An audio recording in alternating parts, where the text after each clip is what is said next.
Продажбените отчети се използват, за да отразят продажба на стоки, шведска маса и други.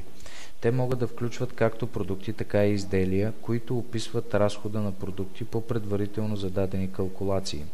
При създаването на отчет автоматично се извършва и разпад по рецептурник, по актуалните към момента на създаване рецепти, който по-късно може да бъде редактиран или направен отново по новите рецепти.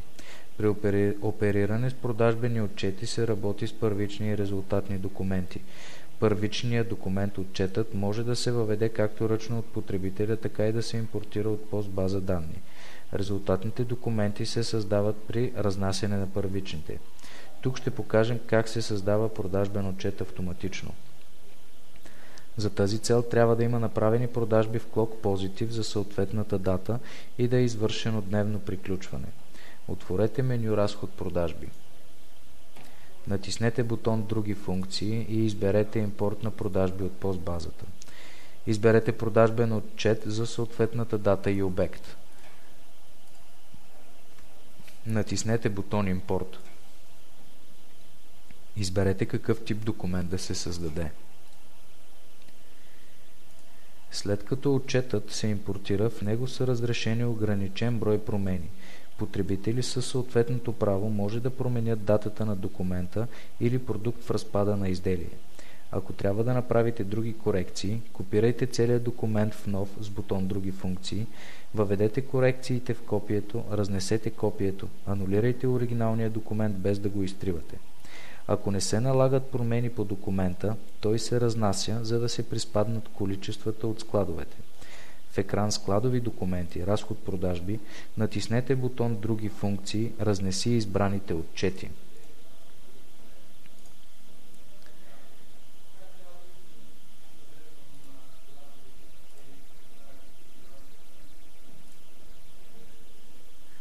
Бутон Други функции предлага и допълнителни възможности за работа с документа. Повторен разпад. Прави повторен разпад на изделията в документа. Копие. Създава копия на избрания документ. Копирай редовете в нов документ. Копирай избраните редове в нов документ. Обедини документите в един. Обединява избраните документи в един общ. Обедини документите в един с изтриване. Обединява избраните документи в един, като изтрива първоначалните. Раздели документ по аналитичности и разделя избрания документ по избран аналитичен признак.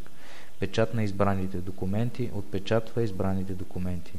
Ако се налага да нанесете корекции, те се правят само преди документа да е бил разнесен.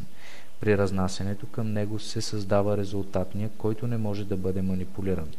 Отворете импортния отчет с бутон Отвори.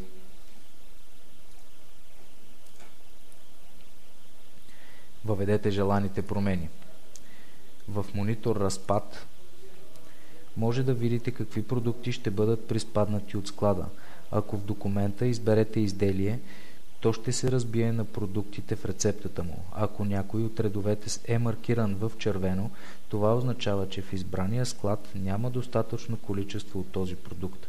Всички функционалности на монитора са разгледани в видео Монитор Разпад. След като направите корекциите, разнесете документа с бутон Разнеси.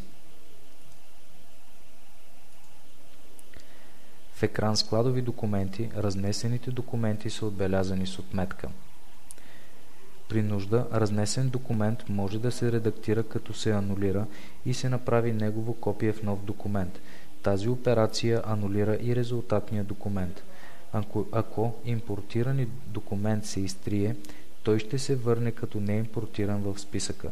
За да разпечатате създадения документ, използвайте бутон Печат. Затворете прозореца с бутон Затвори.